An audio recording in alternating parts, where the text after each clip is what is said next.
je, hii tarehe ambayo kwamba tunayo sisi ndiyo tarehe aliyoiweka Mtume Muhammad sallallahu alayhi wa alihi wasallam? Bila shaka sote tukubaliana kuwa kitu ambacho kwamba kinaitwa mwaka kilikuweko, na mtu kukataa kitu mwaka ataambiwa huyu khalim min at-tarikh, yuko mtupu, hajui tarehe kabisa. Kwa sababu tarehe yoyote utakao kuisoma inaelezea miaka ndani yake, na hakuna tarehe nzuri kwa Muislamu kama Qur'ani. Qur'ani imeelezea kwamba Nabii Allah Nuh aliishi kwa kaumu zake 1000 illa 50 aman, na hapa wanazuoni watuambia kuna tofauti saa nyingine katika Qur'ani inapotaja kilma cha am na sana. Zikipambana hizi mbili, Kiswahili zote ufasiriwa sana ni mwaka na amun ni mwaka, lakini sana ikipambana na am inamaanisha sana ni miaka aloishi katika dhiki, na am ni miaka aloishi katika raha. Lakini si kaida kwamba kila am ni mwaka wa dhiki au ni mwaka wa furaha, la, hutegemea ikipambana na kalima cha sana, huku ikaja sana na huku ikaja am kwa pamoja, basi hii imekusudiwa miaka ya dhiki na hii imekusudiwa miaka ya furaha. Lakini kwa kuwa kulikuwa na kitu ambacho kwamba chajulikana, mukatabat, maandikiano, sawa ni maandikiano ya baina ya serikali kwa serikali, baina serikali ile ile kuandikia wajumbe wake, na kadhalika kitabatu dain, idha tadayantum bidainin ila ajalin musamman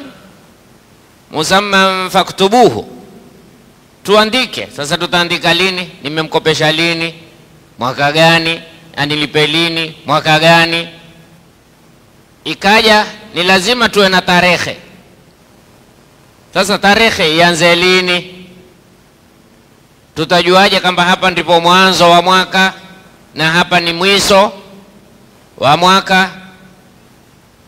Wakati wa khilafa Sayyidina Umar bin al-Khattab radhiyallahu anhu ardhah, wakakubaliana na masahaba kwamba tarehe ianze kwa wakati wa kugura Mtume Muhammad sallallahu alayhi wa alihi wasallam kutoka Makka kwenda Madina. Itakuwa wepesi tukidhibiti, kwa sababu nyuma huku hakuna udhibiti uliokuwa maalumu, lakini tuanzeni sasa kudhibiti maalumu. Twajua sisi Mtume aligura lini sallallahu alayhi wa alihi wasallam. Kwa hiyo yoyote atakaye kuandika tarehe aandike kwa tarehe mwaka baada miaka 3 kugura Mtume, baada miaka 5, baada miaka 20, baada miaka 30, baada ikaanza ikaitwa tarikhul hijri, ambayo haina shaka ndani yake, ni mutawatira kuliko hii tarehe miladi, tarehe ya kizungu ya mpangilio usiokuwa na akili. Miezi mingine na 29, ikipita miaka fulani hakuna 29 na 28. Umuuliza mtu, wewe birthday yako lini? Mwaka huu mimi sina. Kwa sababu mwezi gani ule wenye 28? Februari mwaka mara hii imekuja 28, na mimi Februari yangu ilikuwa 29. Sasa mwaka huu mimi sikuzaliwa. Umeona, ni miaka haina akili. Lakini Kiarabu la, huwezi kupata. Na iktadhat hikmatullah, hikma ya Mwenyezi Mungu Subhanahu wa Ta'ala akaijalia hii miezi ya Kiarabu ya Kiislamu. Asli ni miezi ya Kiislamu, si miezi ya Kiarabu, ni miezi ya Kiislamu, ila Uislamu ulianza kwa Waarabu. Ni kwamba hii miezi ipitikiwe na namna ya hali ya weather inavyokwenda. Miezi ya kizungu siku zote utakuta Juni ni wakati wa June, July ni wakati wa nini? Upepo na mivua. Kiarabu hakuna namna hiyo, kwa sababu yatakiwa wewe ukiishi miaka 30 umewahi kuifunga Ramadhani katika kila season. Kuna Ramadhani inakuja wakati wa jua, kuna Ramadhani yaja wakati wa mvua, kwa sababu mipangilio hii ilipangwa na Mwenyezi Mungu Subhanahu wa Ta'ala. Uonde kila aina ya Ramadhani wewe upate ujue Ramadhani hii kuna hija itakuja, ni wakati wa jua. Kama walokwenda hija mara hii Mungu awatakabalie, wakapambana na dharubu ya jua, wakapambana na dharubu ya mengine, lakini ajruka ala qadri nasabuka. Kila kwenye jambo la thawabu unapopata shida, elewa thawabu zinakuwa zaidi. Haifanani wanaoketi kwenye grade A sijui wanahitaji kule Mina na wale waketio kwenye D au E. Dharubu wewe mai ukaiteke mwenyewe, kule mai huetwa mpaka kisandani. Kila ukisumbuka jua thawabu zinakuwa zaidi. Haifanani yule Ramadhani aloketi kwenye ofisi akapigwa na kiyoyozi kama sisi hapa, pigwa na AC wewe ofisini, na yule anayeangata magunia kwenye jua, thawabu tofauti, haziwi thawabu sawa sawa. Ajruka ala qadari nasabuka. Kwenye Qur'ani Mwenyezi Mungu atawalea hikaya Nabii Allah Musa, atina ghadaana laqad laqina min safarina hadha nasaba, lakini inshallah sisi laqad laqina min safarina hadha nasiba. Tumepata shida, ete chakula bwana tule, safari imetupa tabu. Ndio safari ya akhera.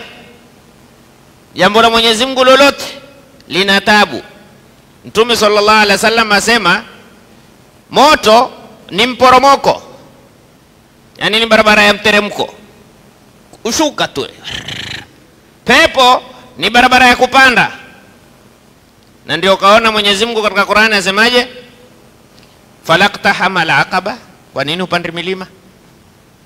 Iqtahim al-aqaba. Akabati yani ni zile ziziwizi, mambo yenye kukushinda, mambo mazito. Mwenyezi Mungu akasema wama adraka mal aqaba, ujue hizo akaba. Asema fakku rakaba, ni umwate mtumwa huru, kisha au itaamun, kulisha. Dharubu kulisha, tena kulisha akakutaja wayutimuna taama ala hubbihi, ulishe kwa kupenda kulisha, miskinan wa yatiman wa asira. Hali ya mwenye kulisha iwe vipi? Innama nut'imukum, sitaki kutaliwa kwenye TikTok, sitaki kutiwa kwenye Facebook, sitaki kutiwa kwenye Twitter, sitaki kutiwa kwenye lolote, liwajihillah la nuridu minkum jazaan, sitaki kupigiwa picha, sitaki kutangazwa, sitaki kuelezewa. Wataka nini? Inna nakhafu min rabbina yawman, basi mimi naogopa hilo tu, ndio nitakalo. Mistaki watu wajue kwa ni mimi mfanyaye, mistaki watu waelewe kwamba hili limefanywa na fulani. La, yaona mwana kana hali yao. Lakini khutba yetu ya leo tunataka tugusie kuna kuaga mwaka na kupokea mwaka. Huna budi utauaga. Haimaanishi kuaga kwamba lazima uende mahala fulani useme haya tumeaga mwaka, au uende mahala fulani haya tumepokea mwaka, kama yale mambo yafanywao watu wati leo ni usiku wa nyuya, kukatangamano hisin bisi, tutu kwa ufu. Hiyo tutu kwa ufu yani kidheri, wengine tutu kwa asili ya tutu na ufu si kidheri, ni ile ngano hutangamanishwa na nazi. Ndio ile ngano sisi huita tutu, na ufu ni nazi. Udu likula tutu kwa ufu, ile tutu kwa ufu. Sasa ile hutangamana, Waarabu kwambia hisin bisi, yani tutu kwa ufu. Huyui tutu ni ipi wala ufu hakujulikani mume ni upi, na haswa siku hizi wanaume ukata kiuno na mwanamke ukata kiuno. Na sasa cha ajabu, mwanamume ukimsifu kwamba mashallah una kiuno laini atakutukana. Na yeye amekikataa mwenyewe. Yeye mwenyewe mwambia ukatisha mauno wewe, una kiuno laini ushinda hata wanawake. Kwambia wanitukana. Sasa alikuwa anambia ndio kakatisha kiuno wewe nani? La, yale sio malengo ya Uislamu ati kuaga mwaka na kupokea mwaka. La, kuaga mwaka na kupokea mwaka katika Uislamu kuna hisabu nyingine, kuna maelezo mengine, kuna mazingatio mengine. Ni muhimu kwa kila Muislamu ambaye ana akili aelewa nini lengo lake yeye kupatikana katika hii ardhi.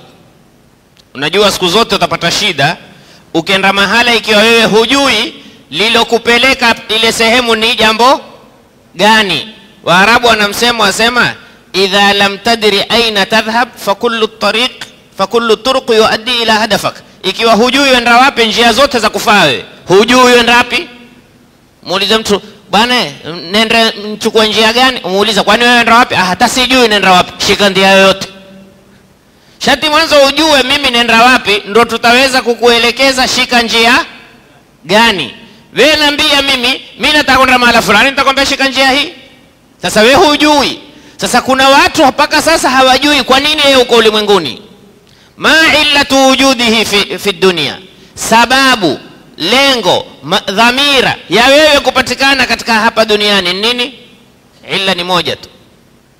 Kaifa turdhi rabbaka, vipi utamridhisha Mola wako. Bas, hiyo ndio malengo. Malengo ya sisi kupatikana duniani ni namna gani tutaweza kumridhisha Mola wetu. Bas, hilo ndio muhimu. Sasa wakati umeenda safari, mwenye akili yoyote, lao watu wamefuatana wamekwenda safari, wakifika haya bwana, na kila mmoja ana malengo yake. Mimi utoa sana hunu mfano, mfanye biashara, mtu ameenda ni tourism, mtu ameenda ni mgonjwa, mtu ameenda ni siaha, kutembea, mmoja ameenda kwenye masomo, jazakallah khair. Mkifika airport, bwana wewe unaenda wapi? Mimi naenda mtaa fulani. Mbona unaenda huo? Ni karibu na university. Kwa sababu lengo lake kwenda kufanya nini? Kusoma. Mimi naenda mtaa fulani. Kwa nini? Karibu na hospitali. Kwa sababu lengo lake yeye ameenda kufanya nini? Matibabu. Wewe unaenda wapi? Mimi naenda mtaa fulani kwenye ufuo wa bahari. Lengo lako wewe kuja kufanya nini? Kutembea, kula pare kwa lugha ya kisasa. Mwingine wewe unaenda wapi? Mimi naenda Marikiti. Kwa nini? Karibu na soko. Umekuja kufanya nini? Biashara. Enda sokoni unataka kufanya nini? Muone sasa kila mmoja aangalia ende pale ambako kwamba yeye ndio lengo lilomleta ile sehemu. Lakini wewe umekwenda kwa ajili ya biashara, alafu ushukie baharini huko ni masafa mpaka ujapo sokoni. Nakwambia wewe una akili. Sasa mimi na wewe sote hapa ulimwenguni tumekuja kwa lengo gani? La kutafuta radhi za Mwenyezi Mungu. Kwa hiyo, je, twajipeleka twashukia ile sehemu ambayo kwamba sehemu hii mimi ndo nitaweza kupata radhi za Mwenyezi Mungu?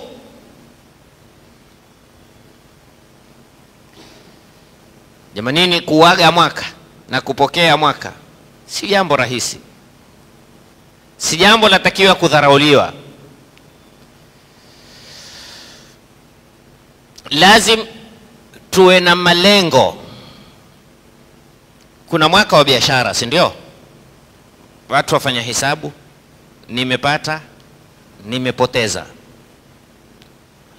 Kuna watu every single day, kila siku lazima afanye calculation. Leo nimefanya biashara kiasi gani? Leo nimeuza kiasi gani? Kwa nini nimeuza zaidi? Kuna mbinu gani mpya imetumika ikaniwezesha mpaka nikawa kipato leo ni kikubwa zaidi? Na ikiwa imepungua, kwa nini? Leo kulikuwa kuna maandamano, kuna wateja hawakutoka. Ameshajua sababu. Lakini leo tena ndio alikuwa public holiday, hakuna hata kazi. Na kwa nini hatukuuza zaidi? Na watu walikuwa kwa mde wakitembea rebe, yani wamejiachia. Lazima kuna halal, kuna upungufu sehemu. Sasa ikiwa mfanyi biashara wa dunia hufanya namna hii, je, wewe unayefanya biashara na Mola wako watakiwa ujiwekee hisabu kila saa, kila dakika, kila siku. Mimi nina miaka mingapi? Ingawa hili ni suala twaweza kulekea zawadi hapa, ni nadira ukapata, haswa vijana. Kwa muuliza wewe una miaka mingapi katika Uislamu? Hajui. Mtu kama usimama, wewe Kiislamu una miaka mingapi? Sijui, mimi najua ninazaliwa 1970. Sasa ndio Kiislamu? Sijui. Hatuijui tarehe yetu. Na hii ni mmoja katika thakafa walokuja nao watu wa magharibi, kutupoteza, kuonekana kwamba haiwezekani kutumika tarehe ya Kiislamu. Hakuna kitu kibaya kama mtu kupotezewa tarehe yake. Manake ukipotezewa tarehe yako, si kupotezewa tarehe yako, umepotezewa huia yako, CV yako wewe umekuwa huijui. Tumekuwa CV yetu yote sisi ni mafrenji, ni wazungu. Hatuna. Zamani ulikisikia mwaka wa kilimo, mwaka sijui wa nini, mwaka sijui wa nini, mwaka sijui, kila watu wana mwaka wao. Leo angalia nchi kama China, wana mwaka wao. China haitumii mwaka huu ya kizungu hii. Wana mwaka wao, wameudhibiti mwaka wao. Wana sherehe takriban siku 8 ya kusherekea mwaka wao, lakini ni mwaka wao. Uko tofauti kabisa na mwaka huu wa kizungu. Ethiopia wana mwaka wao. Ethiopia wametushinda katika nchi za Kiafrika, wameshinda watu wengi, mpaka hati wana hati zao, wana maandishi yao. Na ndiyo sehemu ambao kwamba peke yake hivi sasa utampata Myahudi piwa. Hao wengine wengi mwakujifanya kina Netanyahu, Netanyahu mwakujifanya tu, si Mayahudi asili, hawana asili wala usuli wa Kiyahudi. Si mada yetu hiyo, itakuja siku tuelezee, Mungu akipenda. Ingawa tulielezea nyuma kule, tulielezea haswa ni nani Mayahudi ndani ya Qur'ani, na tukaelezea hali ya Falastini, na tukaelezea mpaka haya mambo yanavyokwenda. Lakini alhamdulillah, kwa kuwa bado yule kwa wanajibidisha, wayamkuruna wayamkurullah wallahu khairul, wanajaribu kila aina watu kusahau thakafa ya Uislamu. Lakini Mwenyezi Mungu Subhanahu wa Ta'ala asema, inna nahnu nazzalna dhikra wa inna nahnu wa inna lahu lahafidhun. Tutahifadhi. Haiwezi kuhifadhiwa Qur'ani isihifadhike Uislamu, kwa sababu hizi zitu ni mutalazimani, Uislamu na Qur'ani. Bila Qur'ani hakuna Uislamu, bila Uislamu hakuna Qur'ani. La wewe ukasema mimi nimehifadhi Qur'ani yote lakini si Muislamu, haina maana. Na wewe kanena mimi ni Muislamu lakini sikubali Qur'ani, hakuna maana Uislamu wako. Lazima hivi vitu viende sambamba. Kwa hiyo ni uzuri kwa kila Muislamu mwenye akili awe na khitwa madrusa, plan ambayo kwamba ameipangilia kwa vizuri, ameisoma kivizuri. Mimi mwaka umemalizika, nilifanya nini mwaka huu? Narudia tena, kufanya ni alomridhisha Mwenyezi Mungu. Hisabu yatakiwa ujipigie, nina yapi nilomridhisha Mola wangu? Hapo mimi nakuelezea hapo, na nataka nifanye nini. Jiangalie. Nabii Allah Isa alayhi wa ala nabina afdhalus salati wassalam alipita mahala, akaona vijana na wazee wamekaa, akawaambia wale wazee, salamu alaykum. Alaykum salam. Ikiwa mtu amelima shamba la mahindi, yale mahindi yakawa yameshakamilika, yamekomaa, yahitajiwa afanywe nini? Sema hilo bakia mwenye shamba aje afanye nini? Avune, akate yale mahindi. Akaambia basi ndo nyinyi mumeshakamilika, jua wakati wowote sasa mwenye shamba atakuja kufanya nini? Poleni wazee. Bado nenda na kwingine, usione ni nyinyi tu. Kwa hiyo akawaambia, nyinyi wazee eleweni, ni mahindi yalokamilika, bado yahitaji ya mwenyewe tu, wakati wote ni maamuzi ya mwenyewe sasa. Wala halaumiwi mwenye shamba akija akikata maembe yamefanya nini? Yameiva. Yaani utamlaumu, vipi bwana wewe yangu maembe na yameiva? Sasa yaloiva fanya atakafanywa nini? Ndo nyinyi wazee mmeshaiva. Ni kungojea. Wale vijana kawacheka. Nabii Allah Isa akawazungukia wale vijana. Akasema, mwenye mahindi atamani kulazisuke. Mahindi ya kuchoma utangojea yakomae? Huliwa yakiwa nini? Machanga. Basi ndo nyinyi muelewe. Saa nyingine na siku hizi wajua mahindi machanga yana bei kuliko hindi haya. Na sisi kule kwetu tuna msemo usema, huanguka kidanga nazi ikabakia. Mwayo kidanga? Kidanga ni kile kijinazi kikiwa kijidogo, hata hali ya wadafu, huanguka na nazi ikabakia, manake hufa kijana na mzee akabakia. Sasa Nabii Allah Isa akawazungukia wale vijana akamwambia, hey, moyo kuna nakuuza maembe mawiti. Maembe kuna saa nyingine maembe watu wapenda maembe mabichi, au sio? Na siku hizi ndio wapendwa utengezwa achari. Ukatengezewa achari zikatiwa rangi, achari zikatiwa sukari. Basi ndo nyinyi mjue saa yote ungoje waoda tu, taka maembe mabiti dauzengie. Sasa kijana gani ngushwe? Nasallallahu salama taala. Sasa hisabu yatakikana kwa wote, hisabu yatakikana kwa wote. Na kuna zile ziembe sisi huita ziembe zenye sumu, yani vijembe vijidogo, si mawiti haya watakuwa ni embe, vijidogo, ombe zile zitamu hazina ukali, ndio zile zijana zitoto. Sikia kijana kimezaliwa hicho kimekwenda. Sasa ni lazima kwa nini? Asema kwanza, al-i'tibaru bi mururi al-ayyam, kwa kuzingatia kwamba siku zenda jamanini.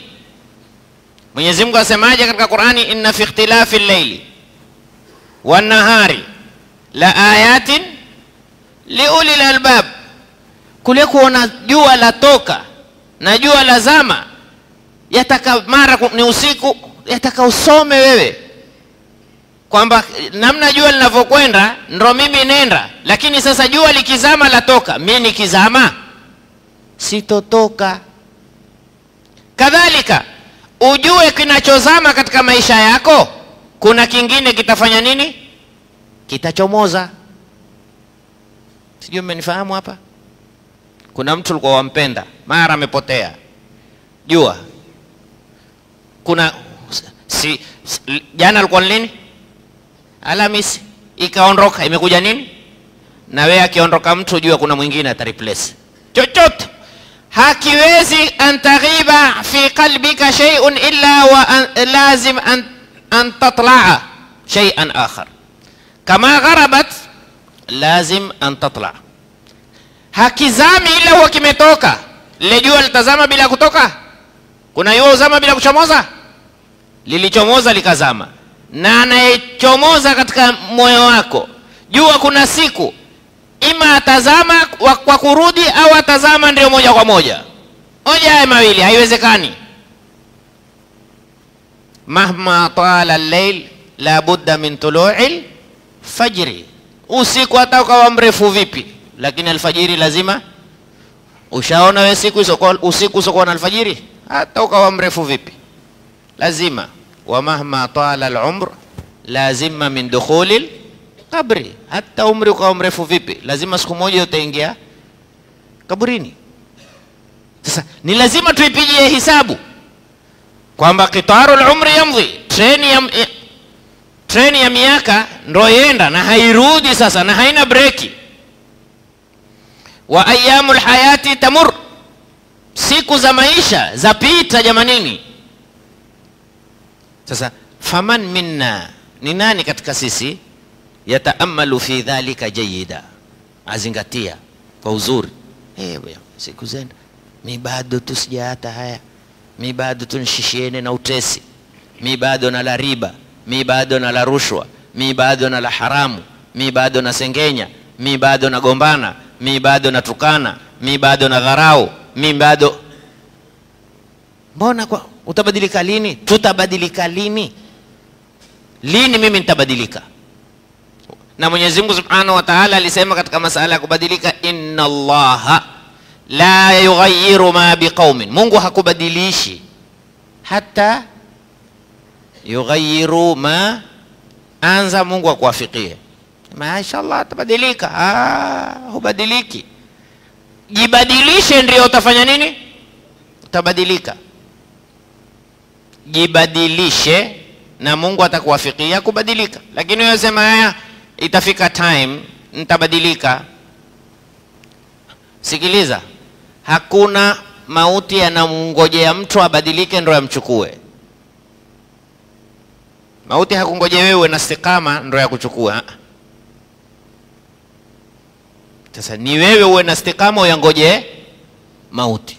Wewe kuwa na msimamo uyangoje mauti. Mimi tayari bado yeye tu, lakini kama mimi tayari, lakini useme ngojea, baadaye itakuja ile lahadha, qala rabbi irji'uni la'alli a'malu. Na hakuna kitu anachojutia mtu baada ya kufa kama kuwa hakufanya mema. Rabbi irji'uni la'alli a'mal, nirudisheni. Wataka nini kwani wewe? Kuna kitu gani hujakipata? Kitu ambacho sijakipata ni hichi, la'alli a'malu salih, nataka kwenda kufanya mema. Kwani ulikuwa huko wewe? Mwenyezi Mungu asema qala kalla innaha kalimatun huwa qailuha. Maneno haya, alikuwa na nafasi, alikuwa na muda, alikuwa na time. Awalam nu'ammirukum, kwani sisi hatuko hapa muda nyinyi? Mwenyezi Mungu awahutubu wasoko wa Islam, ma yatadhakkaru man tadhakkara wajaakumun nadhir, mpaka ukatoka na nyele nyeupe. Bado tu wewe hujaeleka, hujaelewa, hujatambua. Utaacha lini wewe mzee? Bado nyele nyeupe, lakini bado wasengenya, bado wadharau, bado watukana, bado wateta, bado wala haramu, bado wanyanyasa. Wangojea nini? Kitu gani tena wataka wewe kije kikuwedhe? Wajaakumun nadhir. Ndugu zangu, ni muhimu